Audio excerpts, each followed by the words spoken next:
Hello everyone, welcome back to my new blog. আজকে এই ঠাটা পোড়া রোদের মধ্যে আমার ঘুমটা নষ্ট করে নিয়ে যাচ্ছে এই মেয়ে তার চুলের আগুন নেভাতে। যাই হোক, আমরা চলে গিয়েছিলাম হাবড়া কার্টন স্টাইলে। তো ওখানে ওর চুলে আগুন ধরিয়ে দেওয়া হয়েছিল, তো সেটাকেই নিভিয়ে আমরা ওখান থেকে চলে গেছিলাম বিশালে। আর বিশালে যাওয়ার পরে আর কি বলবো, যাই হোক দেখো ও সব কিছু ট্রায়াল দিচ্ছে, জানি না কোনোটা নেবে কিনা, তারপরে ওকে ট্রায়াল দিতে হবে। আর কার কত দূর শপিং হলো অবশ্যই কমেন্টে জানিও। আমি কিন্তু কোনো শপিং করিনি এখনও, তবে মেবি এবার আর পুজোয় আমার শপিং হবেও না।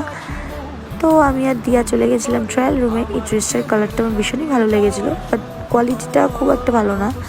ওখান থেকে একটু মোমো ট্রাই করে দেন আমরা চলে গেছিলাম ডিএলএসের এক্সিবিশনে।